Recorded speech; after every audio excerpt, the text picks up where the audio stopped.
Eu vou falar sobre programação para Atari, tá? Para videogame Atari.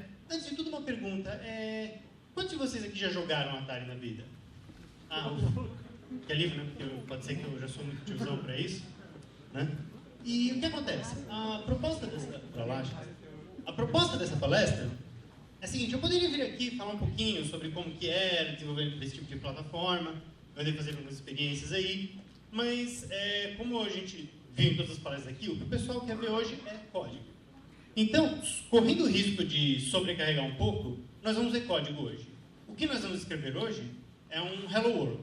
Não vai ser um programa de chat ou um blog, não, vai ser um Hello World mesmo.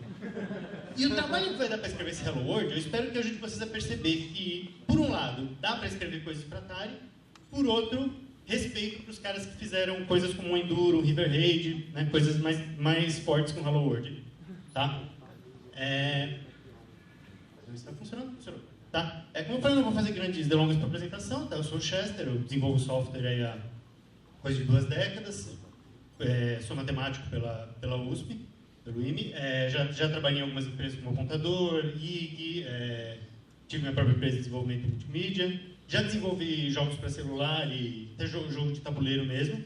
E agora estou me juntando a Best Fun Games. Nós desenvolvemos, por enquanto, exclusivamente jogos de celular. Tá? Se você desenvolve para iPhone, para Android, ou se você é um desenvolvedor alfa e quer desenvolver para iPhone e para Android, fala com a gente que nós estamos contratando. Tá? Desenvolvedores e artistas também. Tá? Não precisa se preocupar em copiar coisas, tá? Vou disponibilizar os slides ao final. E vamos ao que interessa, que é o Atari. Esse cidadão é o Atari 2600. Isso é o que vocês conhecem dele.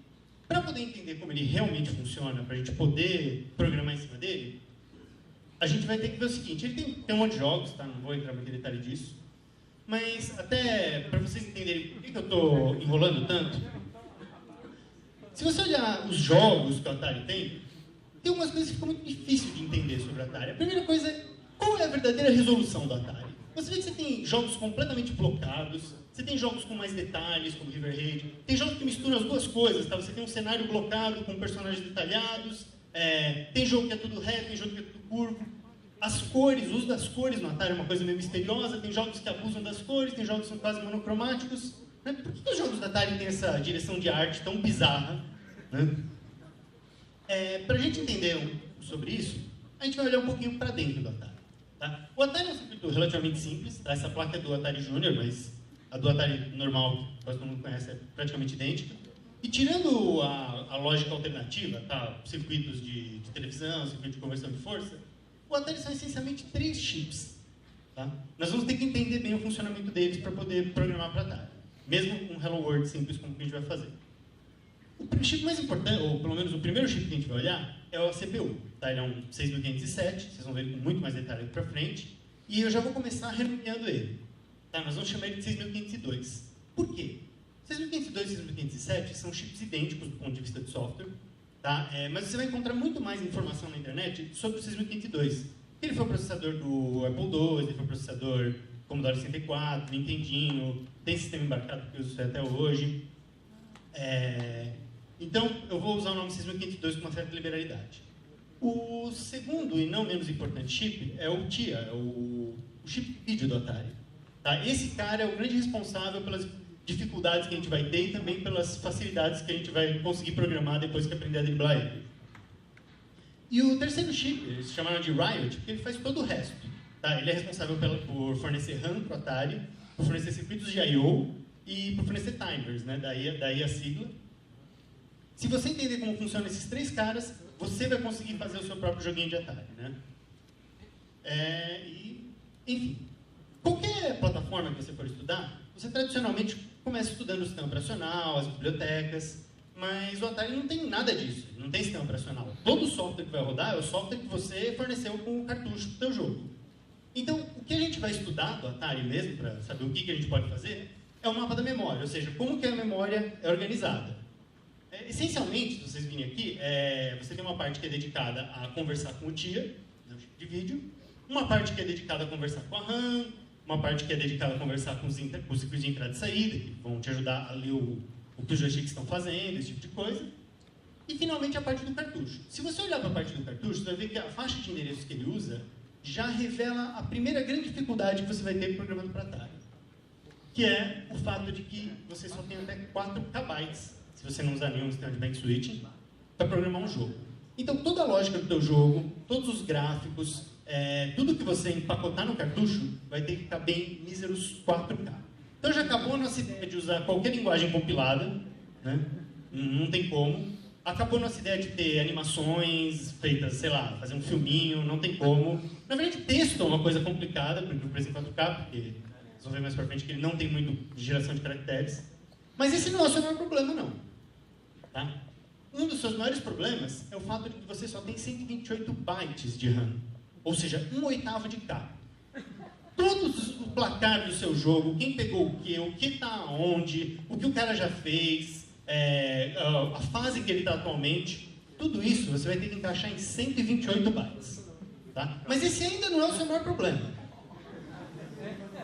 O seu maior problema é tão problemático que eu vou ter que falar um pouquinho sobre como seria o mundo ideal se ele não existisse. Em qualquer sistema de computação gráfica decente, você tem uma parte da memória RAM, memória leitura escrita, que você dedica especificamente para o vídeo, né? Você chama de VRAM. A ideia básica da VRAM é que ela vai armazenar padrões de bits que vão se transformar em imagens na tela. Né? Se você, por exemplo, você quer desenhar essa letra A aqui, você faz os padrões de bits, eu coloquei quadradinhos no lugar dos zooms, transforma eles em, por exemplo, aqui eu representei em hexadecimal, mas enfim, coloca isso em 8 bytes da memória em algum lugar e magicamente uma letra A aparece para você. Tá? O que acontece? Cores funcionam da mesma forma. A diferença é que, em vez de usar um 0 ou 1 para preto e branco, você vai usar um conjunto de bits para cores. Já naquela época, memória era uma coisa meio cara, né? Agora é muito mais barato, mas em compensação a gente tem resoluções muito maiores. Então você sempre tem aquele trade-off. Quanto mais memória você tiver, mais VRAM especificamente você tiver, maior vai ser a resolução que você vai poder alcançar, né? No limite do que o seu hardware é capaz de exibir, né? Do seu monitor, né? Maior a quantidade de cores. E aí minha pergunta, quanta VRAM o Atari tem efetivamente? Se você olhar no mapa da memória, bom, tem RAM, tem ROM, tem parte de I/O. A VRAM, ela, tipo, não existe. Você tem 0 bytes de VRAM. Quando eu li isso aí, eu falei, não, esquece, ferrou, não tem como, desisto, não vou fazer jogo para Atari, não tem. Como que a gente faz para desenhar uma imagem num lugar que não existe? Bom, para entender isso, nós vamos ter que entender aquele cara que eu mencionei, o TIA. E para entender o TIA, a gente vai ter que entender como funciona a televisão. Não a televisão de LCD, tá? Vou falar uma televisão que tem na casa da sua avó, tá? Televisão de tubo. A televisão de tubo, ela, quando você liga ela, se você não tivesse nenhum circuito operando, ela emite um conjunto de raios que vão para o meio da tela, tá? E se misturam, tanto que às vezes a televisão quebrada aparece só um ponto branco no meio da tela, tá? E ela só faria isso se ela não tivesse um conjunto de circuitos auxiliares. Ela tem alguns eletroímãs em torno do tubo que permitem a ela movimentar esse raio, né, e desenhar em outras posições da tela. Pode ligar e desligar o raio à vontade. E devido à retentividade do material, aliada à retentividade do seu olho, eu estou usando o laser pointer porque eu vou ter que simular esse tubo em alguns momentos aqui. Então, se você ligou ela coloca um raio aqui no meio. Mas ela consegue desenhar, ou desviar esse raio e desenhar o que você quiser aqui na tela. Tem que existir um padrão, tá? O padrão que a gente vai se referenciar aqui é o NTSC. Esse padrão orienta os televisores a trabalhar por scanlines. O que acontece numa transmissão de vídeo NTSC? 60 vezes por segundo, o canhão vai ser ligado na parte superior esquerda da tela, vai desenhar uma scanline, acendendo e apagando as cores, né, para compor a imagem que você quer. Ele desliga, acabou uma scanline, começa a fazer a segunda. Desliga, acabou a terceira, quarta, quinta, sexta, até chegar lá no final. Aí ele desliga e vem para o canto superior esquerdo. Esse processo acontece 60 vezes por segundo. E aí vocês devem estar falando, Chester, por que diabo você está me falando de TV velha? Eu vim aqui aprender a programar para Atari. O que acontece é que o TIA opera baseado em scanlines. Tá? Para cada scanline, você tem que fazer o seu programa sincronizado com o canhão da televisão. Para cada scanline que ele for desenhar, você vai ter uma oportunidade muito curta em termos de tempo para dizer para o TIA, olha, você vai desenhar essas coisas nessa scanline. Tá? Quando ele for para a próxima, você vai desenhar a próxima. Tá? O problema é que assim, você não tem um conjunto de bits, né, um uma memória para você gravar. Falei que ele não tem VRAM e eu mantenho, ele não tem VRAM. Você tem alguns objetos que você pode determinar no scanline. Nós vamos ver com detalhes esses objetos, mas só isso aqui já vai te mostrar uma coisa interessante. É muito difícil você mudar a cor ou a forma de um objeto, particularmente a cor, dentro de uma mesma scanline. E isso vai ajudar a gente a entender por que, por exemplo, isso aqui é um desenho do Mario do Nintendinho, isso aqui é o Pitfall, né, vindo do Pitfall Harry. Vocês podem notar que a resolução não é tão diferente de um para outro, tá? Mas uma característica é que o Pitfall Harry ele não muda de cor dentro da mesma scanline, é só quando ele vai para outra scanline que eventualmente ele muda. E ele também economiza as mudanças, vocês vão ver já por quê. Já o Mario, como ele consegue ter várias cores na mesma scanline, isso permite maior variedade. A gente já começa a entender um pouquinho, né, o tipo de desafio que a gente vai ter. Enfim, eu falei que você pode determinar alguns objetos, tá, dentro de cada scanline, e vamos falar um pouquinho sobre cada um desses objetos. Tá? São 3 objetos mais complexos e 3 objetos mais simples, e eles vão compor essencialmente tudo que você vai colocar na tela do teu jogo. Tá? O primeiro objeto desses é um chamado Playfield. Gente, está tranquilo até agora? Se vocês tiverem dúvidas, me perguntem, porque a coisa vai ficar feia. O Playfield, ele é um padrão de 20 bits, tá? Ou seja, você pode mandar 2 bytes e meio por dia, e ele vai desenhar esse padrão de 20 bits na metade esquerda da tela, da scanline que você tiver. Tá? Por exemplo, eu mandei um padrão aqui, ele vai desenhar esse padrão, né? Eu estava nessa linha aqui, ele desenha esse padrão aqui. Do lado direito, ele vai repetir o padrão, e se você mudar uma configuração, mudar um registrador, ele pode, ao invés de repetir, ele pode espelhar, né? Vai repetir de trás para frente. Isso é tudo que você pode fazer, essencialmente, para desenhar cenários nos seus jogos. Tá? O nome Playfield motiva isso muito. Tá? Eu vou usar alguns exemplos de jogos. Tá? O que eu mais vou usar aqui é o Combat, porque o Combat tem uma peculiaridade. Ele foi desenvolvido juntamente com o protótipo do TIA. Tá? Então as equipes estavam muito perto e muitos dos features do TIA eram solicitações dos caras que estavam desenvolvendo o Combat. E os nomes desses objetos vão remeter muito ao Combat. Por que ele se chama Playfield? Porque ele literalmente é para desenhar o campo de jogo, né? O campo de batalha. Você nota aqui que ele fez aqui, ele programou para refletir, né? Então você vê que isso também te ajuda a perceber porque que a maior parte dos jogos de Atari tem esses cenários simétricos, né? Não é falta de imaginação do cara, porque é o que dá para fazer.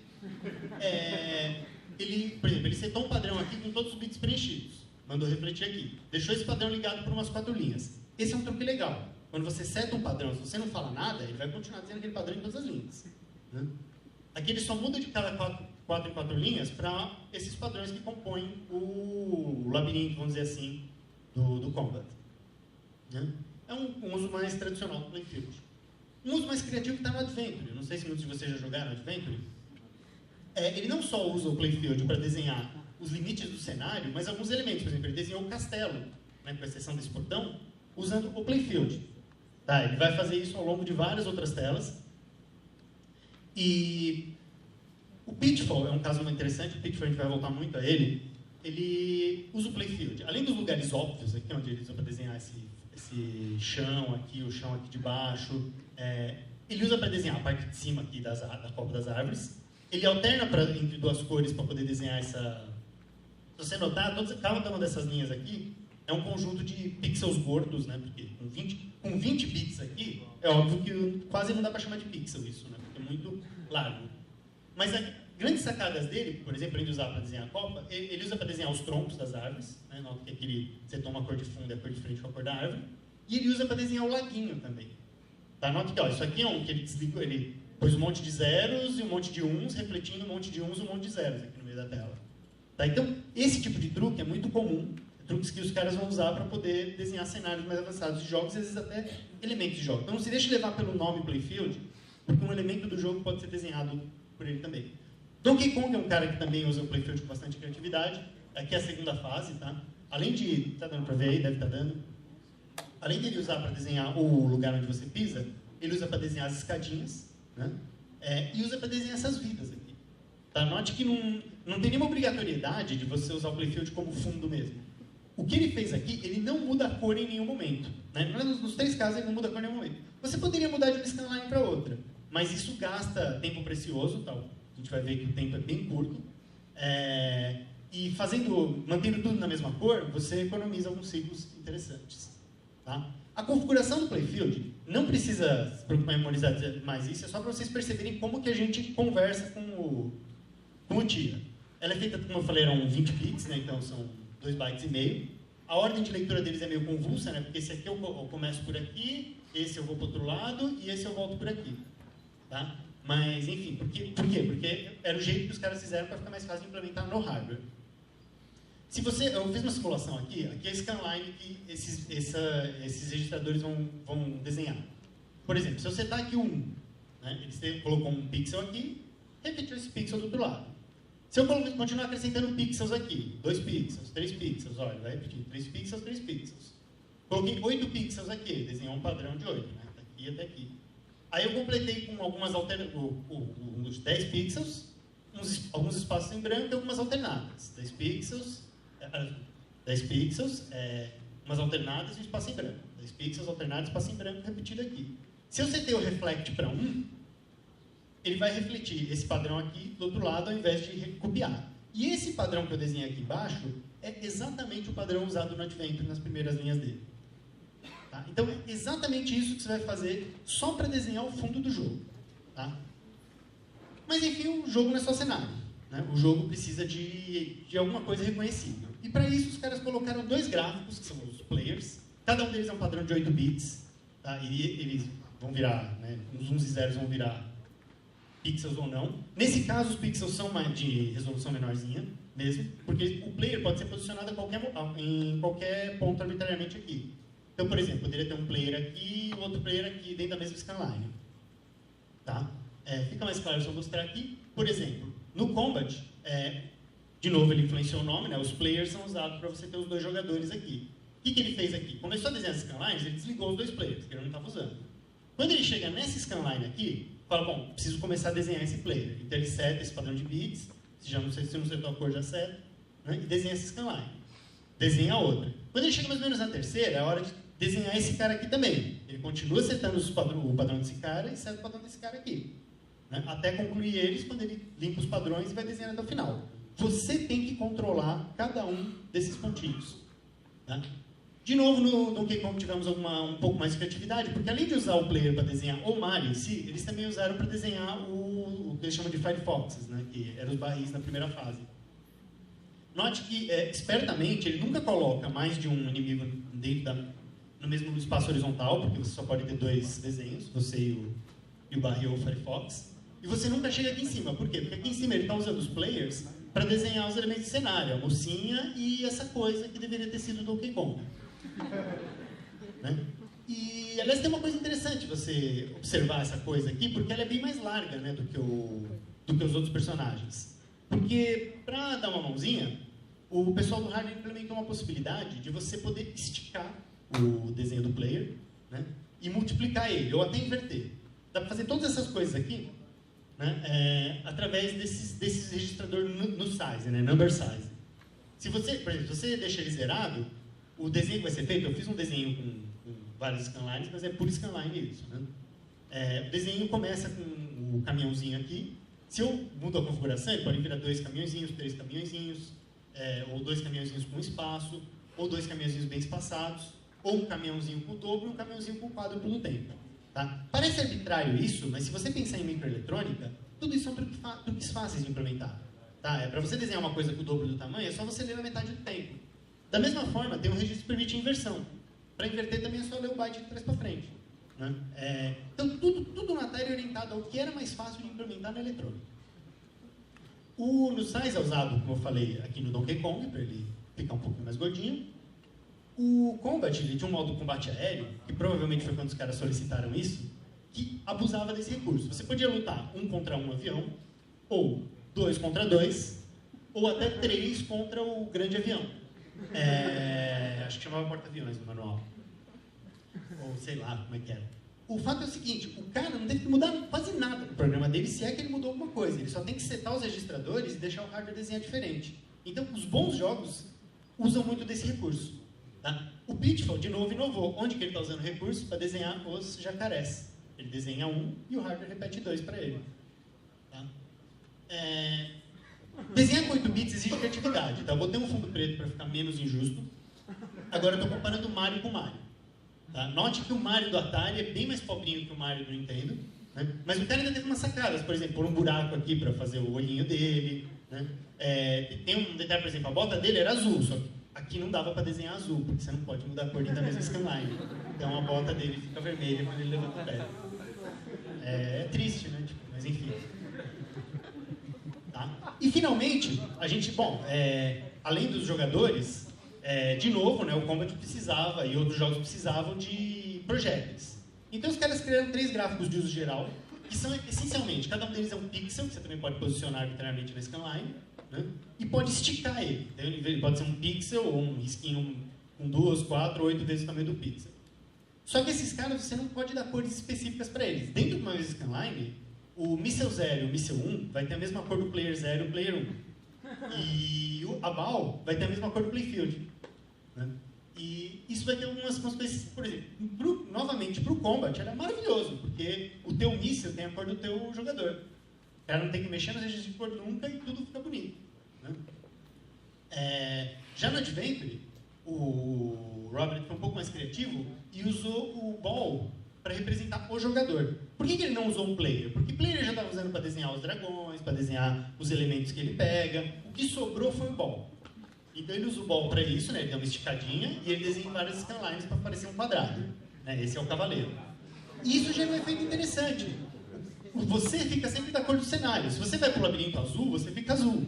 Se você vai para o castelo preto, você fica preto. Por quê? Porque ele não tinha como mudar a cor disso aqui sem mudar a cor do cenário nas scanlines que ele estava. Então muitos dos efeitos especiais, às vezes, são consequências dessas limitações de hardware. Tá? No caso do Donkey Kong tem um outro lance interessante. Lembra daquele martelinho que você pegava, que você podia matar as coisas durante um tempo? Que era meio inútil, porque você não conseguia subir escada com ele. Ele foi feito usando o ball e o míssil, né? Esticados e desenhados apropriadamente. Né? A grande vantagem disso é que ele podia aproveitar as cores existentes. Entende? O míssil já estava com a cor do player que ele usava para desenhar os Firefoxes, e o ball já está com a cor do cenário. Então, com isso, né, ele conseguiu arrumar um terceiro elemento, porque quase nunca você tem mais de 2 elementos na mesma scanline. Tá? Se você vê uma terceira coisa, é porque o cara trapaceou de alguma forma como essa. Tá? A ideia geral é essa. Para programar para Atari, você vai em cada scanline configurar o formato dos objetos que vão ser desenhados e as cores e efeitos que vão incidir sobre eles. Né? O que você configura numa scanline vai valer para as próximas, mas o seu problema é o tempo. Por que o seu problema é o tempo? Nós vamos fazer uma continha rápida aqui. O processador ele tem essa frequência aqui, tá? Que é exatamente essa quantidade de ciclos por segundo que ele executa. E eu falei para vocês que são 60 telas que eu tenho que desenhar todo segundo. O que significa que cada tela vai ter pouco menos de 20 mil ciclos para ser desenhada. Tá? Se você considerar que a tela tem 262 scanlines, na verdade ela tem um pouco menos, mas a gente vai ver o detalhe disso já já. O tempo total de desenho de uma tela é 262 scanlines. E isso vai nos dar essencialmente 76 ciclos para cada scanline.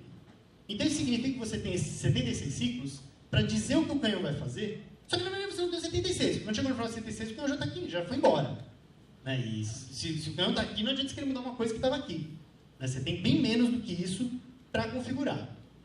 Muitos de vocês, que já mexeu com a assembly, devem estar falando que é um tempo impossível de mexer. E alguns outros tantos devem estar se perguntando o que diabos é um ciclo. E aí o que acontece? Para a gente responder essa pergunta, né, toda vez que eu falo para responder essa pergunta, vem mais problemas, nós vamos ter que dar uma olhada no Assembly 6502. Quem de vocês aqui programa em Assembly de algum processador? O 6502 especificamente. Temos alguém aqui. Na verdade, vocês vão se preocupar, porque vocês vão agora ser submetidos ao curso de Assembly mais rápido da vida de vocês.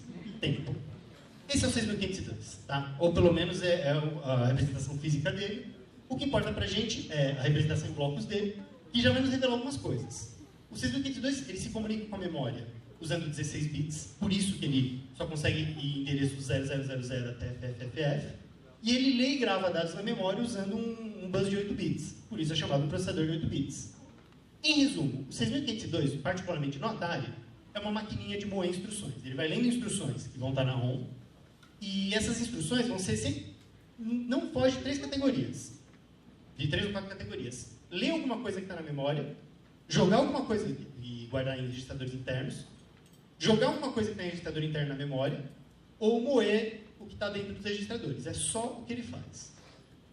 Eu falei em instruções, eu falei em registradores, tá? Uma instrução, ela é codificada na ROM. Cada instrução tem um código, né? A gente chama de opcode. E dependendo do opcode, e ela recebe também alguns parâmetros, né? Então, o teu programa é uma sequência de opcode, parâmetro, opcode, parâmetro, opcode, parâmetro, variando a quantidade de parâmetros aí. Dependendo do opcode que você está usando, a instrução vai levar de 2 a 6 ciclos para ser executada. Mas, tipicamente, 3 ciclos, o que quer dizer que você roda umas 30 instruções aí, mais ou menos, vai 20 a 30 instruções por scanline. Agora, deve dar para começar para ficar com medo do que dá para fazer. Os registradores, é o que eu falei, são as memóriazinhas internas do processador. O 6502 tem 3 que você pode usar, e outros 3 que a gente não vai ver agora. Tá? O acumulador, o A, o X e o Y. Um exemplo básico de programa, que eu fiz uma ideia. Imagina um programa que vai ler um byte de uma posição de memória, vai somar um nesse byte, né? Vai ler uma posição de memória para o acumulador, né? Com os registradores. Vai somar um nessa posição e vai devolver para uma outra posição de memória. É um programa ridículo de besta. Bom, esse é o programa que faz isso. Tá? Ele tem um código para operação de transferir memória para o acumulador, recebe o endereço. Código para operação de somar um valor no acumulador, recebe o valor. Código para devolver do acumulador para a memória, recebe o endereço. Galera, é bem tenso programar assim. Ninguém, né, leva uma vida, ninguém faz um Enduro, um River programando assim. O que a gente faz é o seguinte, quase sempre quando alguém cria um processador e define os opcodes, o fabricante também define o que a gente chama de linguagem assembly. Que é o quê? Uma representação mais amigável desses opcodes, tá? Você atribui uma sigla, um nome a cada um deles, e define uma anotação sobre como os parâmetros vão entrar. Isso permite que esse nosso programa desagradável possa ser expresso de uma maneira um pouco menos desumana. Tá? Aqui no caso ele usou o opcode LDA, né, Load Accumulator, e eu passo 200 indicando que é um número hexadecimal e que é um endereço. Adicione 1 no acumulador, ADC, dizendo que é um número arbitrário, que não é uma posição de memória, e store accumulator, né, joga acumulador nessa posição de memória. Programar assim já ficou mais viável, né?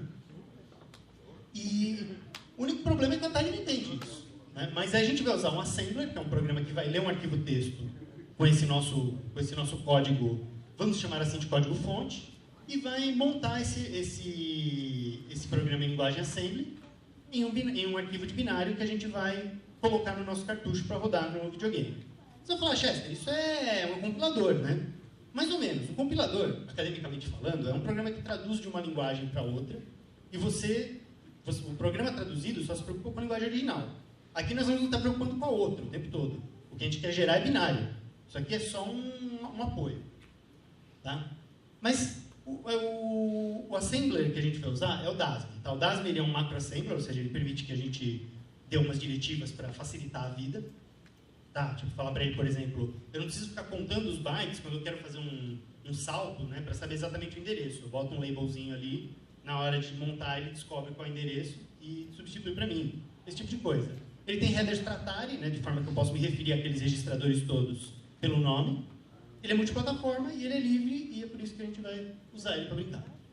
Essa anotação eu só deixei registrado aqui, tá? Para vocês terem os slides. Essencialmente, a anotação diz que tipo de coisa você está lendo. Se é um endereço de memória, se é um número hexadecimal, se é um número decimal. Tá? O DASM vai cuidar disso para a gente, não tem que se preocupar muito. Agora nós vamos às instruções de 6502. Tá? Vamos lá?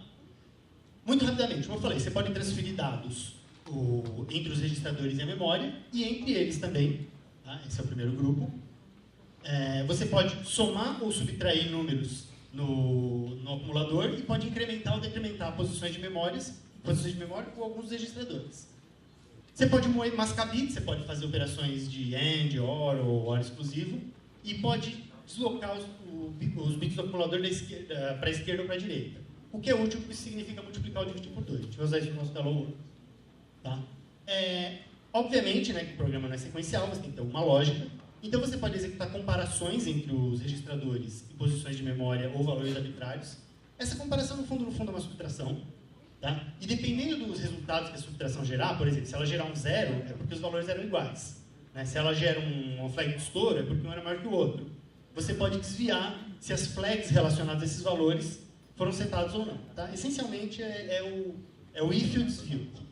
Você tem coisas para manipular pilha e subrotinas, mas, cara, você tem 128 bytes de RAM. Assim, eu encontrei 2 programas de Atari na vida que usavam isso. Assim, esquece.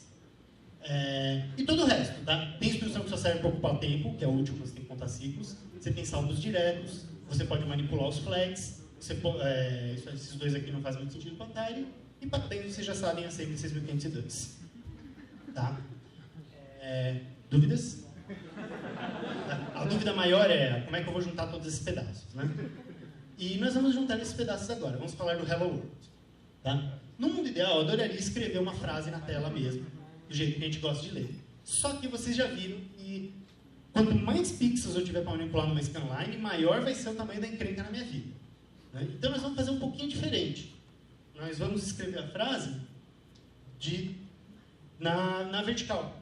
Porque aí o que acontece? No máximo eu vou ter uns 4 ou 5 pixels para manipular. E aí já dá até uma ideia do que a gente pode usar para fazer. A gente poderia usar um player, né? Só que ia ficar uma frase bem magrinha na tela, mesmo multiplicando ela, ou usar o playfield. O playfield tem vantagem, a gente tem que posicionar ele é fixo. Vamos usar o playfield. Né? Esse termo que vocês vão ver de display kernel, kernel é parte do programa que está desenhando a tela. Fala, poxa, Esther, mas você não falou que eu vou ficar o tempo todo lá desenhando a tela? Né? Porque, inclusive, né, a pergunta que nos deve estar se fazendo é quando que eu vou contar os pontos, quando que eu vou implementar a lógica do jogo, fazer todo o resto, porque até agora eu só fiquei desenhando a tela. Esse diagrama que vem da documentação do Atari explica o ciclo de vida da tela. Para você desenhar um frame no Atari, você tem que primeiro avisar a televisão, eu vou começar a desenhar. Tá? Isso a gente chama de vertical sync, ou V-sync. Isso dura 3 scanlines. Aí você começa a desenhar. Só que se você começar a desenhar, tem um problema. Lembra da televisão da sua avó? Ela tem aquele tubo e tem aquela madeirinha na frente. Por que ela tem uma madeirinha em volta? Porque ela não consegue desenhar muito bem nas extremidades do tubo. Então, você tem que contar uma quantidade de linhas aqui, 37 linhas, né, que a gente chama de vertical blank, antes de efetivamente ligar o canhão e começar a desenhar. Porque senão, grande chance de participar do programa não aparecer em muitas televisões. Aí você desenha 192 linhas e depois você conta mais 30 linhas, né, que teoricamente você não vai fazer nada. Essa parte aqui do meio é a parte que eu estava chamando de kernel. Por que é importante você saber isso? Fala, pô, não é simplesmente um código padrão que faça isso tudo? Até tem. Mas é nessa hora que você vai aproveitar para ver se o cara mexeu o joystick, atualizar registradores, esse tipo de coisa. Nessa hora e nessa hora. Tá? É tenso. A estrutura, então, do programa, essa estrutura que você vai ter que ter na tua cabeça sempre é V-sync, né? Ou seja, eu vou começar um frame, enrolando em cima, desenhando a tela, enrolando embaixo. Tá? E no nosso caso vai ser quase tudo enrolação mesmo, mas um jogo típico não economiza, não desperdiça nenhum dessas scanlines aqui. Tá? No playfield a gente vai desenhar o Hello World. Lembra que o playfield tem que ser refletido ou espelhado. Então, no nosso caso, nós vamos ter um Hello World estéreo. Né? Ele vai desenhar 2 vezes aqui. Por enquanto vai ser assim. E o que acontece? A gente vai ter que ter um loop principal, que vai ficar o tempo todo, né, fazendo esse ciclo da vida do frame aqui, e um loop interno que vai contar as linhas do kernel para poder ler de uma tabela de bitmap as caracteres Hello World, porque não tem gerador de caracteres, a gente vai desenhar o Hello World. Tá? Fazendo uma continha rápida, a gente vai precisar de 176 scanlines das 192 para desenhar o Hello World, porque eu vou usar 2 scanlines, né, para cada linha. Errado esse slide aí. Vamos começar com o programa então. Tá? Eu tenho que falar para o Dasm que processador eu estou usando. Eu peço para ele incluir os headers lá do Atari que eu mencionei, para poder usar labels aqui. E eu digo para ele, olha, o código que vem daqui para baixo tem que ser gravado nesse endereço. Lembra do mapa de memória? F000 onde começava o cartucho. Tá? Eu comecei o V-sync, tá? Deixei esse diagraminha aqui para vocês. Tá? No V-sync eu vou setar um determinado bit do processador registrador de V-sync e vou aguardar 3 scanlines. Tem uma facilidade que o TIA tem, como ele trabalha muito junto com o 6502, eu posso pedir para ele congelar o 6502 até o canhão chegar aqui no final. Tá? Eu faço isso gravando qualquer coisa nesse registrador W-Sync. Então sempre que você vê um ST alguma coisa W-Sync, eu estou marcando o final de uma scanline. No caso aqui eu pedi para o Dasm fazer isso 3 vezes para mim. E isso vai fazer com que a televisão tenha tempo de se preparar para o primeiro frame. Preparou o primeiro frame, vamos limpar o bit lá que eu setei, e a gente começa essa fase de VBlank. Eu vou aproveitar essa fase de VBlank, poderia ter feito em outro lugar, mas só para ilustrar essa coisa de você ter que aproveitar os espacinhos, para inicializar os registradores que eu vou precisar. No caso, primeira coisa, eu vou desligar todo mundo que eu não vou usar. A primeira versão que eu fiz desse programa tinha um bug, tá? Ela não desligava. Quando eu fui testar na console de verdade, parecia um monte de lixo na tela. Então eu vou desligar o ball, o míssel 0, o míssel 1, player 0 e player 1. Né? Eu joguei 0 no acumulador e joguei esse valor em todos eles. Tá? Agora eu vou configurar meu playfield. Vou dizer que a cor de fundo é preto. Lembra que o playfield eram 3 pedaços? PF0, PF1 e PF2? O PF0 e o PF2 também vão ser zerados. Eu estou aproveitando aquele A que eu setei lá em cima para sair distribuindo zeros. E eu vou setar a cor do playfield que deve ser amarelo, tá? Tipo, tem umas questões de palhetas. Né? Lembra que aqui no Brasil nós não usamos NTSC, a gente usa PAL-M. Mas provavelmente vai rolar amarelo. E a gente vai setar aquele bit que faz com que o playfield resetar o bit para garantir que ele seja duplicado e não espelhado. Senão ia ter um Hello World ao contrário aqui. E eu vou usar o registrador X para contar as scanlines que vão se passar. Tá? Aí agora começa o VBlank mesmo. Como eu não queimei uma scanline inteira, eu posso simplesmente, né, finalizar, falar para ele, ó, guarda o final da scanline e faz isso outras 36 vezes até que a gente passou da madeirinha ali da televisão. Com isso a gente pode ligar o canhão. Né? Não que o canhão tenha sido desligado efetivamente, né? Ele passa a ter valores. Começou o cap. A gente vai desenhar o Hello World. Primeiro eu vou verificar se eu já terminei o Hello World, ou seja, eu vou comparar o meu contador de scanlines com a última scanline do desenho. E se realmente for esse valor, eu vou desviar lá para o final. Eu estou usando um label e não um endereço de memória aqui, porque o DASB vai substituir isso por um endereço de memória para mim. Aqui eu vou usar um truquezinho, que eu vou passar muito rápido, mas que essencialmente eu vou transferir o contador de scanlines para o A, multiplicar ele por 2, que é para garantir que para cada duas scanlines, dividir ele por 2. Para garantir que a cada duas scanlines eu vou ler uma linha do meu bitmap. Tá? E esse resultado final eu vou jogar para o Y e vou usar essa instrução marota que ela vai ler o conteúdo da memória que está nesse label aqui, que vai estar lá para baixo, somando o Y, né, para ler a Y-ésima linha dessa tabela. E essa linha que eu li, eu vou guardar no PF1, né, que é o playfield, efetivamente, o meio do playfield que eu queria guardar. Né? Lembra aquele fim scanline que eu referenciei lá em cima? Ele chegou aqui. Então, seja porque eu pulei, ou seja porque eu escrevi uma scanline com texto mesmo, eu vou finalizar a linha e vou aproveitar o restinho para incrementar o meu contador, ver se eu estourei o final do kernel display e vou repetindo o loop ali. Sair desse loop, agora é enrolar na parte de baixo da tela. Né? Mais 30 scanlines de não fazer nada e volte para o início do frame. Tá? Estamos quase pronto, faltam duas coisinhas. Tá? A primeira delas é a frase em si, lembra que eu falei que tinha um bitmap lá para frente? Eu aproveitei que o DASM consegue traduzir binário para mim, né, e eu coloquei aqui destacado para vocês verem que eu desenhei literalmente, né, usando uma fonte pré-existente, todas as letras da frase Hello World. E inclusive é importante que o último byte seja um 0. Por quê? Porque senão, lembra que eu falei, se você setar uma coisa, ela fica setada, esse finalzinho do D ia ficar até o final da tela. Tá? Isso aqui é boilerplate, tá? Tipo, é só para dizer para o Atari onde que efetivamente começa o nosso programa. Tá? Não precisa se preocupar. E agora a gente vai compilar. Eu normalmente não faço coisas ao vivo em palestra, porque dá errado, mas eu vou arriscar.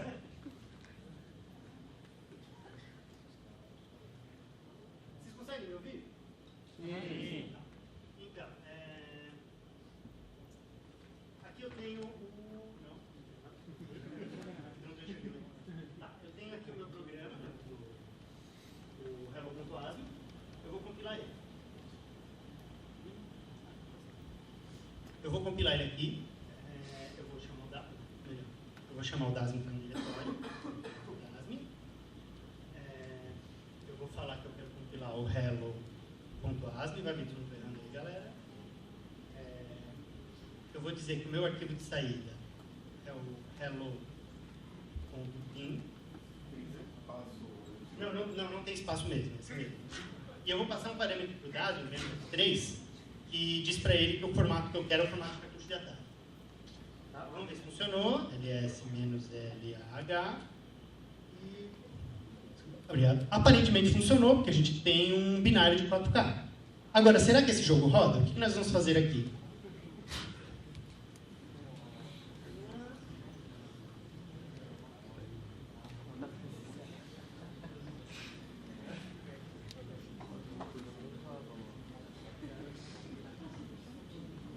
Eu copiei ele para o meu SD.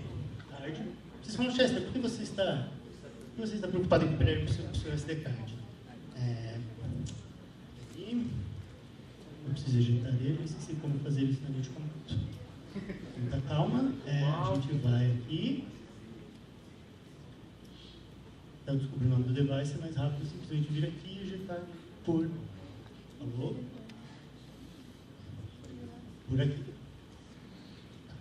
Então, o que eu vou fazer é o seguinte, eu vou pegar o meu SD, destruir minha tela agora, e eu vou fazer o seguinte, eu vou mostrar para vocês no Atari de verdade esse programa rodando. Aqui nós temos um Atari e temos o Harmony, eu fiz um post no meu blog sobre esse cartuchinho, ele aceita um chip SD, então eu posso colocar ele aqui, e aí vamos ver o que acontece. Tá, o Harmony permite selecionar, eu vou selecionar ele aqui, e apareceu Hello World.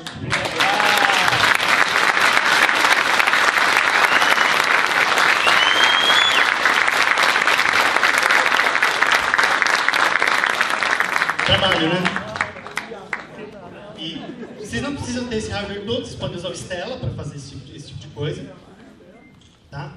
E o que acontece? Agora a gente está com um tempo bastante apertado e eu tinha algumas técnicas avançadas para mostrar para vocês. Tá? Eu vou escolher algumas a dedo. Não, isso daqui é básico. Besta, assim, o David Brain fazia no café da manhã. Assim, tá? Placar com playfield, essa é uma técnica legal. Eu queria saber, bom, vocês viram como funciona o playfield? Alguém sabe me dizer... Vocês já notaram que esse placar aqui foi desenhado com o playfield, né? Pelos bits gordinhos aqui, pela espessura e por tudo mais. Alguém sabe me dizer quais são as duas coisas erradas que tem nesse placar? Que não valem, segundo o que a gente falou sobre como o playfield funciona? Oi? Mais alto? Exato. Eu falei pra vocês que ele tinha uma cor só. Como é que ele tá com duas cores? Tem uma outra coisa errada. Não está espelhado. Pô, como é que pode? O cara dizer uma coisa aqui e outra coisa ali. Eu não menti para vocês, mas eu menti uma informação e a outra é sacanagem mesmo. Qual o lance? Existe um modo que também foi solicitado pelos caras do Combat, que se chama Score Mode. Você seta esse modo especial, você está no registro do TIA, e ele vai fazer o seguinte, ele vai pintar o playfield de um jeito um pouquinho diferente. Em vez de ele usar a cor do playfield, ele vai usar o lado esquerdo, vai colocar a cor do player 1 e o lado direito a cor do player 2. Isso não serve para muita coisa além de colocar placar, por isso que eles chamaram de Score Mode. Tá? Isso ajuda a gente a resolver essa questão de ter cores diferentes de cada lado. Desde que sejam as mesmas cores do player ou que você tenha tempo de mudar quando não estiver mostrando o score. Tá? A questão é, será que isso não daria um jeito de melhorar o nosso Hello World? Por exemplo, imagina que eu pegasse a cor do player 2 e setasse ela para a mesma cor do fundo. Com isso eu teria a frase de um lado só. Mas isso fica como exercício para vocês, tá? O código vai estar disponível. Né? Tem outro problema ainda, que é como é que eu desenhei duas coisas diferentes. É o seguinte, imagina que o canhão está passando, por exemplo, eu setei lá o valor, o canhão está passando. Passou até aqui. Se eu mudar o valor, o canhão não faz a menor ideia disso, ele desenha um novo valor do outro lado. Só que eu tenho que fazer o tempo certinho para mudar o valor na hora que o canhão está passando aqui no meio. Essencialmente, eu seto lá, por exemplo, digamos que o placar é 3-1. Eu configuro para a scanline atual o pedaço do 3. Na hora que o canhão passa aqui, eu mudo para 1 e ele virou 1. A dança do canhão fez ele funcionar desse jeito aí. Super funciona, só que você tem que contar byte a byte. Aí você tem que olhar na tabela de 6.502 e ver quanto ocupa cada instrução. É um trabalho do cão. Tá? Temos mais um minuto? Tá, então, vou falar dessa última técnica aqui, que é sobre mundos gigantes. Porque não é uma técnica de programação Atari, é uma técnica de algoritmo. Vocês devem estar pensando, pô, meu conhecimento todo de ciência da computação foi para o além, né, quando eu comecei a programar com palitinhos? Não. Tanto o Pitfall quanto o River Raid, eles têm mundos muito grandes. Tá? O Pitfall tem 255 ou 6 telas, tá? E o River Raid tem mais de 50 mil. Como que eles fizeram isso num cartucho de 4K? No caso do Pitfall, cada uma das 256 telas ela é representada por um único byte. Tá? Tem dois bits que dizem qual é o tipo de coisa que você vai encontrar em cima, um que diz se tem escorpião ou não embaixo, dois que dizem posições de paredes, um que diz posição de buraco, e inclusive alguns são reutilizados, né? Por isso que você vê algumas repetições. Tipo, no lugar onde sempre tem uma parede direita, também sempre tem um buraco numa determinada posição. Mas ainda assim você precisaria de 256 bytes no cartucho. É um desperdício de memória isso, né? O que o David Crane, que era um cara de eletrônica, fez? Ele implementou um algoritmo que é muito usado em filtros, né, em low pass filters, essas coisas de eletrônica, que essencialmente ele é como se fosse um gerador de números aleatórios, né, ou seja, ele recebe uma semente e gera a partir dali um número e uma nova semente.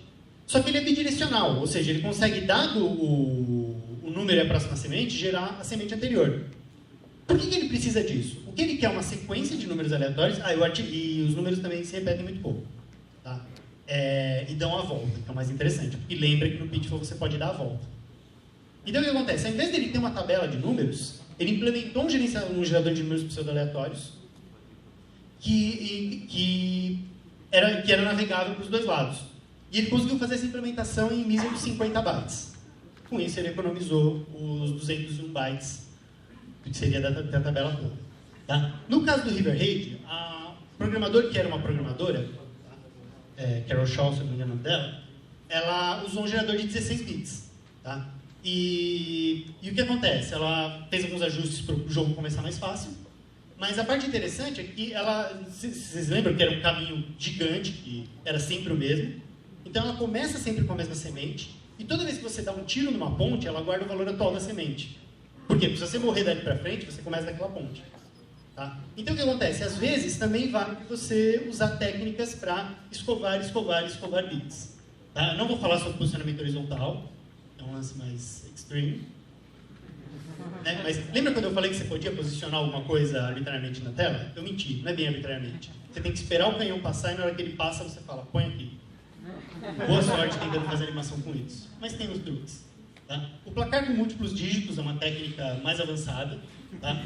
Porque eu tenho que usar 2 players, tenho que botar eles no modo de repetição, né, com um espacinho, encavalar, e aí eu tenho que, à medida que o canhão vai passando, eu vou trocando o bitmap de cada um deles. Só que tem um problema, eu preciso alterar 4 bytes, e não dá tempo de ler da memória, porque o tempo para cada tique de qualquer processador é 3 pixels. Né? Então você só tem tempo para gravar o byte, você não tem tempo para ler. E eu precisaria guardar 4 bytes no processador que só tem 3 registradores no geral. Tá? Para resolver isso é uma palestra à parte, mas isso é o que torna divertido a programação em Atari. Conclusões finais. Espero que vocês tenham chegado na conclusão que eu cheguei, naquilo que eu falei no começo. Primeiro que, agora toda vez que eu olho para um jogo eu fico tentando descobrir esses elementos, tentando descobrir como ele é feito. Tá? Eu acho que isso torna os jogos até mais divertidos, quando você saca algum truque novo, quando o cara faz algo impossível. Por exemplo, eu sempre achei o Pac-Man do Atari podre, porque ele tinha aqueles fantasminhas malditos que ficavam piscando sem parar. É o único jeito de você desenhar 4 coisas ao mesmo tempo na tela. Você tem que desenhar uma em cada frame.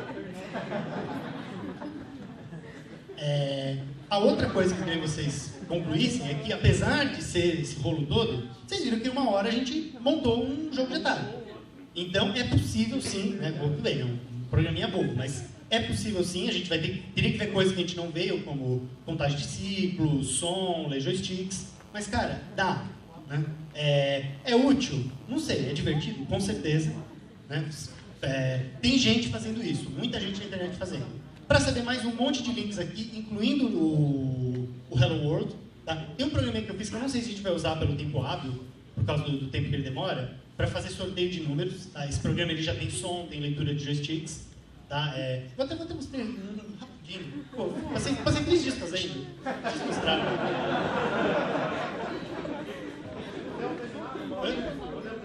Podemos. Então é o seguinte, já que a gente terminou a palestra, primeiro palmas para o GSC.